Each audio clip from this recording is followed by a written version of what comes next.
Assalamu alaikum wa rahmatullahi wa barakatuhu. And may the peace, mercy, and blessings of Allah be upon you.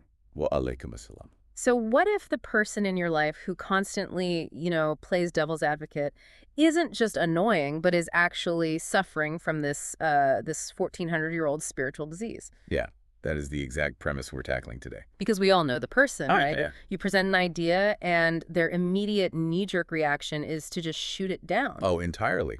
They find the one single flaw in a sea of positive. Exactly. They argue semantics just to assert dominance in the conversation. And, let's be real, sometimes if you look in the mirror, that person is you. Right. And today we tend to just brush this off. We call it setting boundaries or being a critical thinker. Right. But we have a massive stack of sources in front of us today for this deep dive. It's this comprehensive theological and psychological analysis called the Anatomy of Obstinacy. And it completely shatters that modern framing. We're going to unpack how the classical Sunni Islamic tradition diagnoses this chronic compulsive no. And I'm so excited for this. Me too. Yeah. It's a fascinating paradigm shift because we are stepping away from the modern tendency to just, pathologize everything as a personality quirk or some chemical misfire. Right. What we are doing today is synthesizing verse-by-verse Quranic exegesis, prophetic traditions, and the deeply analytical writings of classical scholars like Ibn Taymiyyah and Ibn al-Qayyim. It's going to be heavy, but so good. Exactly. And we're going to look at how they map onto modern behavioral psychology. The mission here is to uncover the root mechanics of why we instinctively reject guidance, why we self-sabotage, and crucially, how we actually cure it. Okay, let's unpack this right away. Because to understand how this plays out in a boardroom or like your living room, we have to isolate the root virus. The core pathology. Yeah. The Prophet Muhammad laid down a definitive categorization of arrogance. The Arabic term is kibra, and it has literally nothing to do with what you wear. Which is how we normally think of it, right? Exactly. We hear the word arrogant, and we picture someone driving a flashy sports car, wearing a tailored suit, looking down their nose at people. Right. But the prophetic definition strips all the aesthetics away. It's a dual-pronged disease. It's turning away from the truth when it's presented to you and looking down on people. That definition is just surgically precise. The first element is batar al-haq, the rejection of truth. But let's look at the mechanism of that rejection, because it's not someone who just lacks information. Right, it's not ignorance. Exactly. This is the intellectual manifestation of arrogance. You are presented with a factual correction. The data is clear, the advice is sound, the logic is flawless. But you reject it anyway. Yes. And why? Because conceding to the truth requires you to acknowledge that the person delivering that truth has, momentarily eclipsed you in knowledge. Wow. Yeah, your ego perceives the truth as an actual threat to its sovereignty. It's the absolute refusal to yield. And then the second half of that definition, gamtal nas, looking down on people, that's the social manifestation. I try to picture this mentally, and it's like someone walking through life on emotional stilts. Well, that's a good visual. Right. They've elevated themselves so artificially that they view everyone else in the room as ants. They assume their own intellect just automatically invalidates your lived experience, your feelings. Yeah, if you tell them it's raining, they'll argue it's just heavy condensation, simply because they weren't the ones who noticed it first. Exactly. And that analogy of the stilts, it really captures the precarious nature of this mindset. It does. Because you are artificially elevated, every interaction becomes a balancing act, where you have to constantly push others down just to keep yourself up. That sounds exhausting. It really is. Yeah. And Ibn al-Qayyim, who is arguably one of the most incisive psychological observers in the classical tradition, traces this exact dynamic to what we can call the first cosmic no. Oh, right, Iblis. Yeah. Ibn al-Qayyim asserts that all human ruin is essentially tethered to three primary drivers: desire, jealousy, and arrogance. But arrogance is the root of the root. He traces it back to Iblis, Satan, during the creation of Adam. Right. The command was given by God to the angels and Iblis to prostrate to Adam, and Iblis refuses. But he doesn't refuse because he doesn't know who is giving the command. Right? Exactly. He's literally standing in the divine presence. Yeah. He has absolute, undeniable, empirical evidence of God's authority, but his ego calculates the situation. He says, I am made of fire, he's made of clay. Fire is superior to clay, so he says no. Which highlights a critical mechanism of the human mind here. Intellect and submission are two entirely different faculties. That's a huge point. The intellect of Iblis was fully functioning. He comprehended the command perfectly, Right. but his ego blocked the submission. Wow. Ibn al-Qayyim notes that the Chronic Contrarian is modeling this exact satanic archetype. The habit of always finding a reason to disagree isn't an intellectual exercise.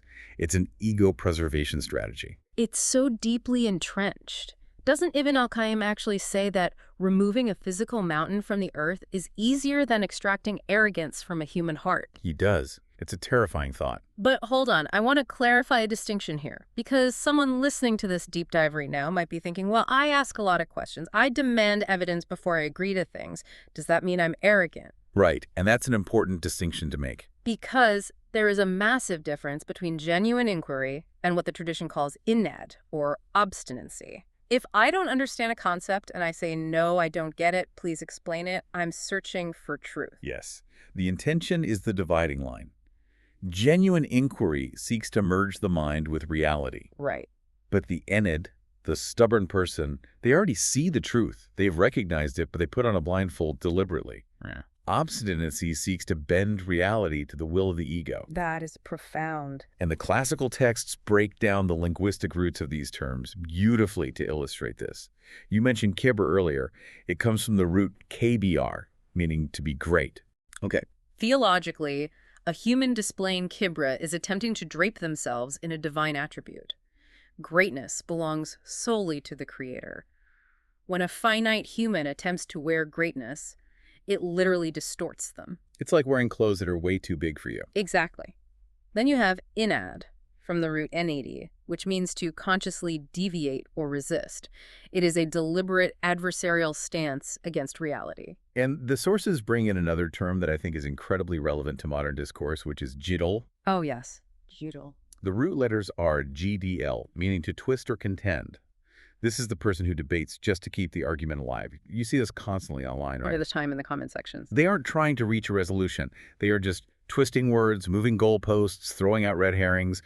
The classical tradition views this as a profound sign of misguidance. Because it is a complete waste of the spiritual and cognitive resources you were given.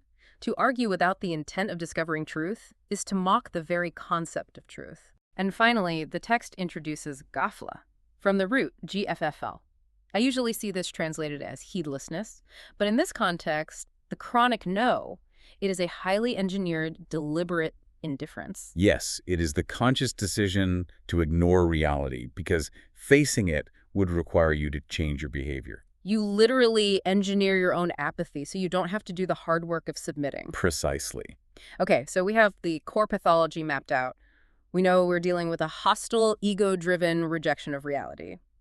Let's trace how the Qur'an profiles this. Because it's not just abstract theology. All right. The scripture gives us very detailed psychological archetypes. If we go sequentially, starting in Surah Al-Baqarah, verses 204 through 206, we get the profile of the Alad al-Qisam. The fierce, quarrelsome opponent. Yes. And the verse describes someone whose speech in this worldly life absolutely amazes you. Like, they are articulate, they are persuasive, they might even use religious or moral terminology beautifully. They sound perfect. Exactly. But internally, the verse says they are the fiercest of opponents. And when they turn their back, their actions are entirely destructive. They corrupt the land and destroy crops and lineage. This is one of the most striking psychological portraits in the text. I was reading the historical context for this, and classical commentators like Al-Tabari point to a specific figure, Ahnas ibn Shuraik. Ah, yes. He was a guy with a silver tongue who would come to the Prophet Muhammad, speak beautifully about his support, and just sound like the perfect ally. Right. But the moment he left the gathering, he would literally go and burn the crops of the Muslims and slaughter their livestock. He was a professional hypocrite. But scholars like al-Qurtubi make it clear that we shouldn't just leave this in the past as a history lesson, right? This is a permanent human archetype. And it is so relatable today. We interact with this archetype constantly. Think about the modern manifestations. Yeah. You have individuals who present themselves online as the ultimate moral arbiters. They write these long, beautiful essays about justice or empathy. Oh. But in their actual private lives, they are a vortex of chaos. Sheikh Salih Al-Fawzan unpacks the Arabic here. Al-Alad means someone who quarrels using falsehood, and al-Qisam implies a professional level of proficiency in it. Wow. A professional arguer. Exactly. They use debate not as a tool for discovery, but as a weapon for domination. They just want to exhaust you into submission. And the Qur'an pinpoints the exact trigger that exposes them. Verse 206 says, "And when it is said to him, 'Fear Allah,' pride in the sin takes hold of him." That is the stress test. Yes. When you give them same advice, what is their reaction? Nuan Ali Khan points out that a healthy heart might feel a sting of embarrassment, but it reflects. The diseased heart takes good advice as a profound personal insult. Because that is the mechanism of keep activating. The advice is a threat. If I accept your advice to correct my behavior, I'm admitting I was wrong. And the ego cannot tolerate that vulnerability. Not at all. So instead of humbling myself, the pride inflates, and I double down on my destructive behavior purely out of spite. The obstinacy becomes a reactionary shield. But this individual psychology, it doesn't just stay isolated, does it? It scales up to a societal level. It absolutely does. Which takes us to the next archetype in Surah Hud, verse 59. This deals with the destroyed nation of Ayyad. The verse introduces the Jabbar Anid, the obstinate tyrant. Right. It describes a society that rejected the signs of God, disobeyed the messengers, and instead followed the order of every Jabbar Anid.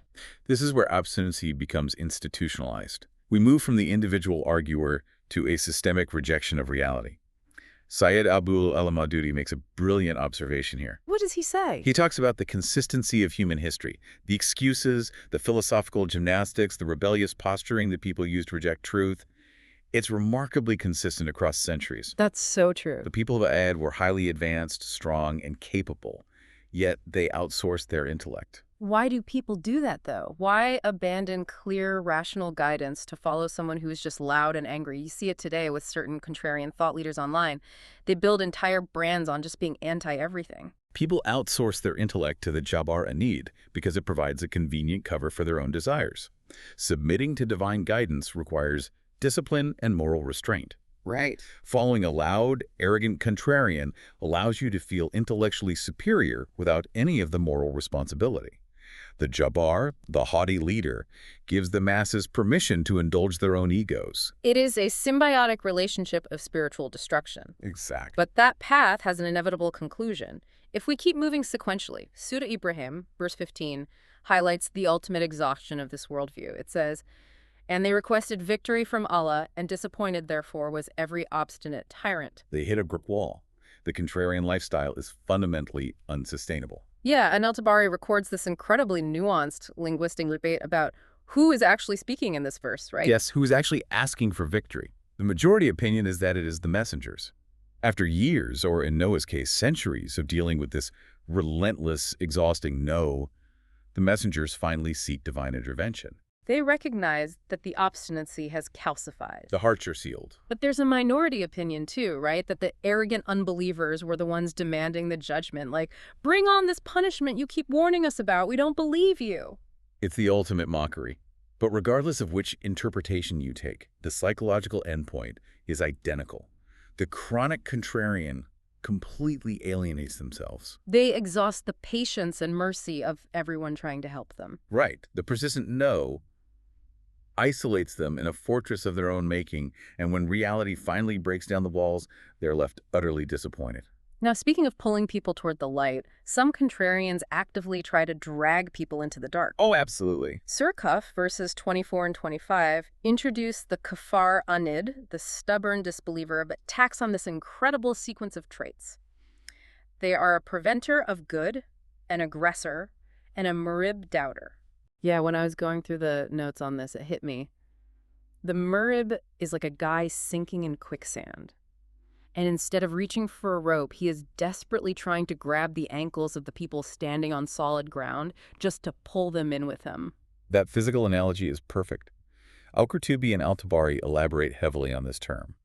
We tend to think of doubt as a quiet, internal struggle. But a murib is someone who weaponizes their doubt. They aren't just suffering in silence. No, they're actively contagious. They raise baseless suspicions, they cast aspersions on people's motives, they inject cynicism into every hopeful conversation. But why? What is the psychological payoff for ruining someone else's certainty? Alleviation of cognitive dissonance. Oh, interesting. The internal state of the obstinate person is chaotic. They are actively fighting reality, which takes a massive toll on the psyche. When they look around and see people who have peace, certainty, and a positive outlook, it threatens them. It highlights their own internal misery. Exactly. So, to soothe their ego, they try to dismantle the certainty of others. If they can make everyone else as cynical and miserable as they are, then their chaotic internal state feels justified. Misery demands company for survival. That is so deeply unsettling, but you literally see it everywhere. But let's look at what this internal chaos actually does to the physical body. Okay, yes. Because here's where it gets really interesting. Surah Al-Mudaththir, verses 11 through 25, reads like a slow-motion video of a psychological breakdown. It really does. It profiles Al-Walid ibn al-Mughira, one of the elite leaders in Mecca. And the sequence of his rejection is spelled out step by step. This passage is a profound study in the biopsycho-spiritual connection, and context is everything here. Al-Walid was a master linguist. When he heard the Quran, his intellect instantly recognized that it was not of human origin. He explicitly told his peers that, right? Yes, he told them the Quran had a sweetness to it, that it could not be the word of a poet. He tasted the truth. He knew. He absolutely knew. But the social pressure was immense. Abu Jahl and the other elites basically cornered him and manipulated his pride. They threatened his status as the wise elder. So he decides he has to reject it. And Sayyid Qutb's commentary on these verses breaks down the sheer physical and mental exhaustion of this decision. The verse says, indeed, he thought and deliberated. Qutb points out the intense mental gymnastics happening here. Imagine the friction in his brain. His intellect is screaming yes, but his ego is demanding a no. Right. The cognitive processing required to override obvious truth with a fabricated lie drains the human body.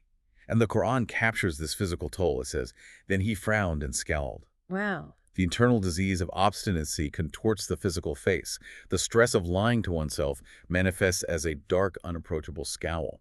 The face literally becomes the billboard for the diseased heart. You can physically feel the tension in the verse. And after all that agonizing internal debate, what is his grand conclusion?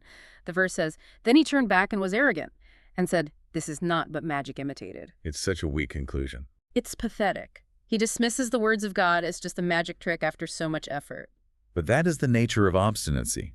It forces highly intelligent people to adopt incredibly foolish positions just to protect their pride.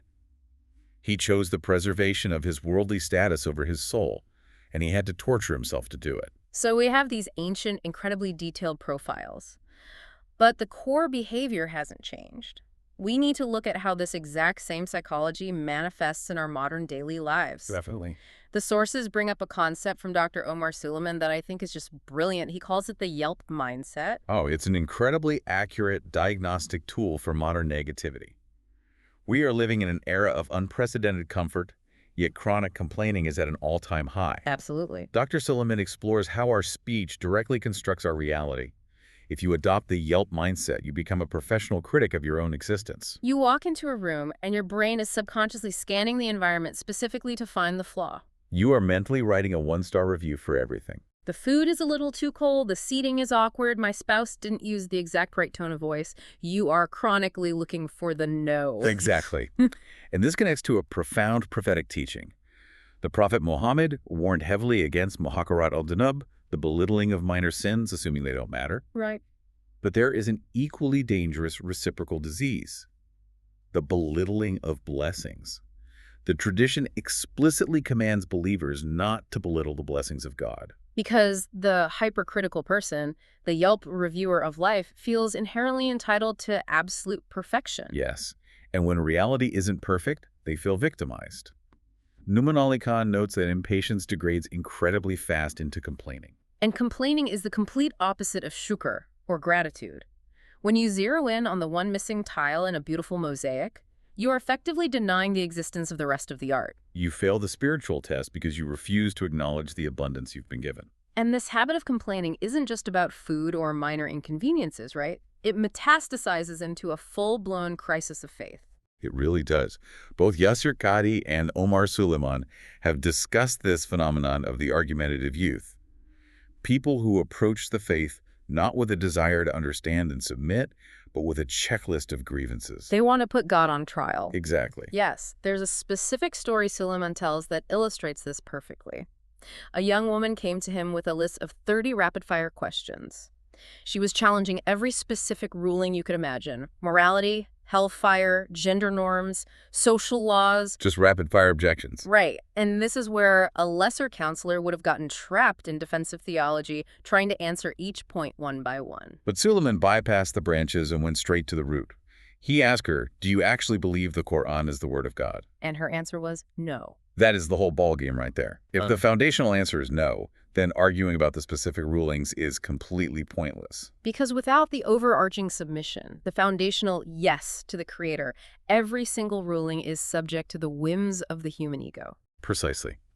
The contrarian will often use modern secular ethics or progressive morality as a smokescreen. They weaponize these concepts to mask their internal arrogance, to justify their desire to live without divine restriction. So it's not even about the specific rules. It's about refusing to yield authority to anyone but themselves. Right.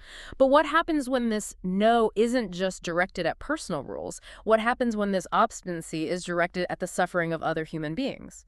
Like global crises. This brings us back to that term ghafla, but in its most insidious modern form. Yeah. Engineered indifference or compassion fatigue. Yeah. The sources bring up global crises, like the devastating suffering in Gaza or massive global poverty. A healthy heart witnesses injustice and feels pain, empathy, and a drive to act. But the obstinate heart engages in ghafla. I think of ghafla in this context, walking into a burning building where people are screaming for help, and you just put on noise-canceling headphones and close your eyes. Wow. You say, I'm not looking at this. It's too negative for my mental health. Because fully acknowledging the reality of that suffering would place a moral demand on you. It would require you to disrupt your comfortable routine, to give your wealth, to advocate, to feel discomfort. And the ego rejects that burden. So the individual says no to reality itself. They construct a bubble of willful ignorance, choosing the comfort of apathy over the heavy responsibility of truth. This whole pathology, from the scowling face of Al-Walid to the modern Yelp reviewer, is so exhausting. It takes so much energy to constantly fight reality. It really does. So we really need to look under the hood. Why do we do it? What is the psychological driver that makes someone endure all this internal chaos just to say no? To answer that, we turn to Ibn al-Qayyim's masterpiece, Madaris al-Salikin. He diagnosed the human condition with frightening accuracy. He states that inside every human heart, there is a desolate void, a profound sadness, and a relentless anxiety. And here is the terrifying part for the materialist. This void is infinite, meaning it cannot be filled by finite things. You can pour all the wealth, all the status, all the intellectual victories into it, and the void will remain entirely empty. Because it was designed to be filled by the infinite. Exactly. It can only be satiated by intimacy with the Creator, by submission and sincerity. When a person lacks this spiritual tether, their ego goes into survival mode. It panics. It desperately tries to fill that void with a false sense of superiority. Yes. The contrarian adopts the chronic no as a defense mechanism. By rejecting your ideas, by looking down on you, they assert a fleeting sense of control over their deeply unangered internal state. They are building a fortress of arrogance because they feel utterly empty inside. It's tragic, really. It is. But there's another major driver here, and the source material highlights a massive gap between modern secular psychology and the Islamic tradition regarding intrusive thoughts. I'm talking about waswasa or satanic whisperings. This is a critical discussion because it changes the entire treatment paradigm. Let's construct a scenario. Imagine a person who is constantly bombarded by intrusive negative thoughts.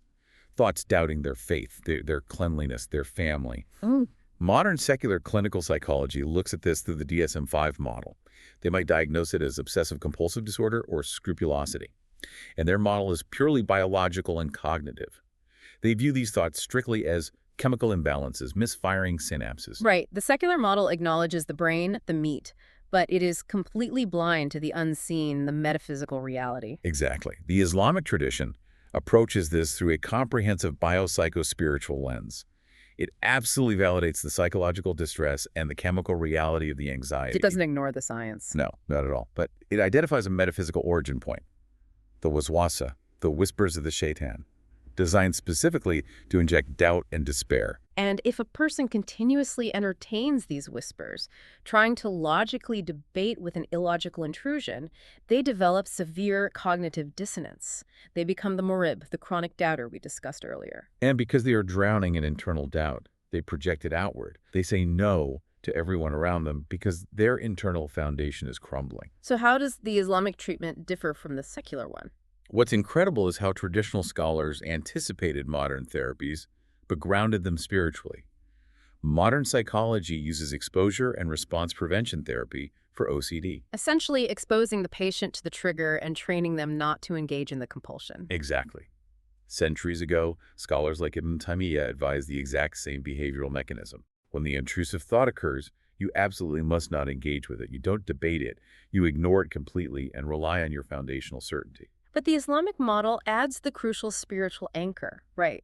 Seeking refuge in Allah, realizing you are under spiritual attack, and using divine remembrance to shield the mind. That holistic approach is so much more robust. But wait, this raises an important question.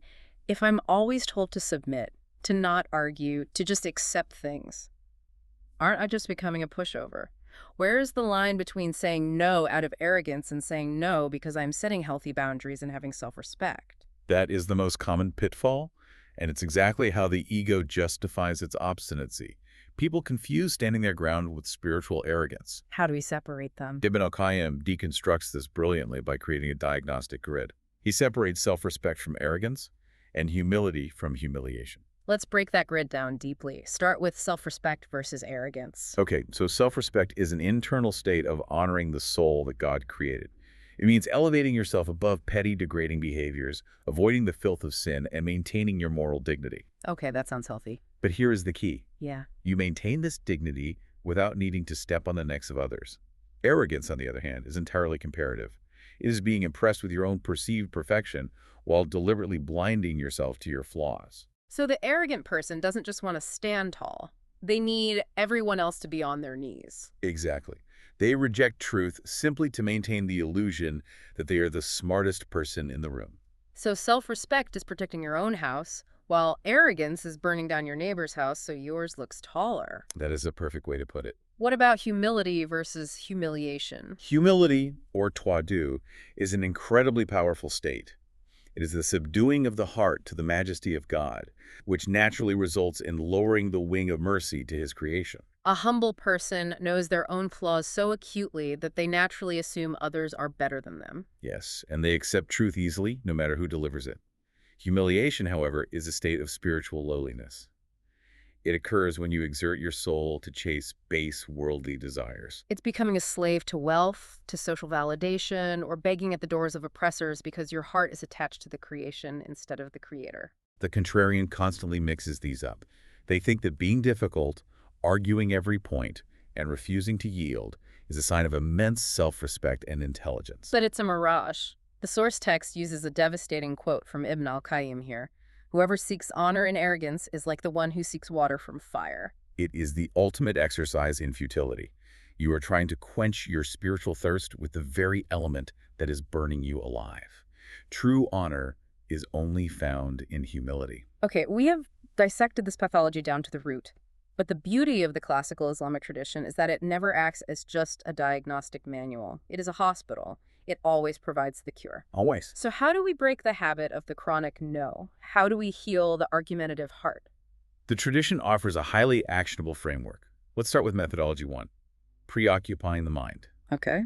Ibn al-Qayyim advises that the mind is like a millstone. It will grind whatever you put into it. If you put in grain, it makes flour. If you put in pebbles, it destroys itself. Wow. He states that thinking about things that do not spiritually concern you is the door to every evil. And we spend massive amounts of cognitive energy scrolling through social media, getting outraged over things we cannot control, analyzing trivial celebrity drama, or engaging in petty theological debates online. We are putting pebbles in the millstone. Precisely.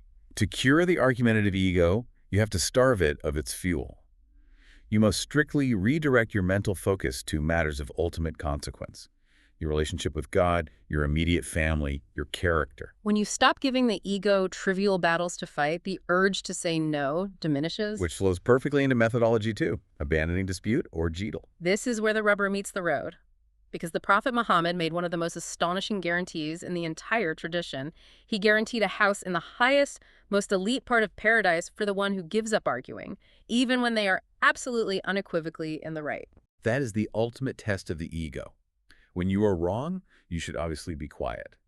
But when you have the facts, when you know the other person's speaking foolishness, your ego screams at you to drop the hammer, to prove your intellectual dominance. But the tradition says, drop the rope. Let them have the earthly victory, because by crushing your ego in that moment, you are securing a heavenly one. Imam Ibn Rajab wrote an entire treatise on this called The Heavenly Dispute.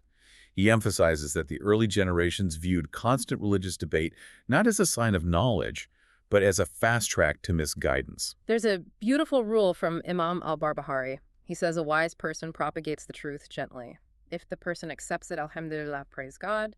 If they reject it, he still says alhamdulillah, and he simply walks away. He doesn't chase them down to force submission, because truth does not need your anger to validate it. Walking away is a profound exercise in trusting God's control over the universe. So, what does this all mean for us today? We dropped the arguments, but our source material specifically asks us to look at how we replace the Yelp mindset, that chronic complaining, with practical shukr, or gratitude. This is methodology 3. Yes, rewiring the brain's default setting. Let's hit these practical tips. Tip number 1. Look downward in worldly matters. This is a direct behavioral intervention taught by the Prophet Muhammad. When you feel the urge to complain about the size of your house, the model of your car, the strain of your job, you are instructed to look at those who have less, never at those who have more. Modern psychology confirms this. Social comparison is the thief of joy. Exactly. When you look downward, you instantly contextualize your reality. You realize that your worst day is someone else's ultimate dream. It instantly stops the tongue from complaining and recalibrates the heart to contentment.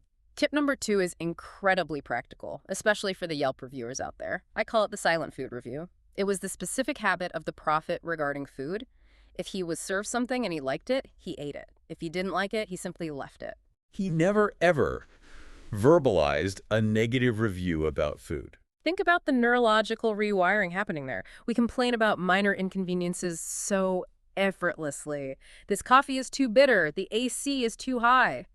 By forcing yourself to remain completely silent when a minor preference isn't met, you are actively disciplining the ego. You are breaking the physical habit of verbalizing negativity. And tip number 3 is the active replacement. Verbalize the good. You can't just live a vacuum. You have to intentionally scan your environment for blessings and explicitly praise them out loud. Say alhamdulillah when you find a parking spot. Thank your spouse for a minor chore. Praise a coworker's effort. When you force your brain to articulate gratitude, you literally rewire your neural pathways to seek out the good instead of the flaw. Deliberate, verbalized gratitude is the exact antidote to the Gaunt al-Mas, to looking down on people. But there is one final, incredibly profound methodology to dismantle this obstinacy, and that is methodology 4, cultivating humility through service. This requires understanding the paradox of piety.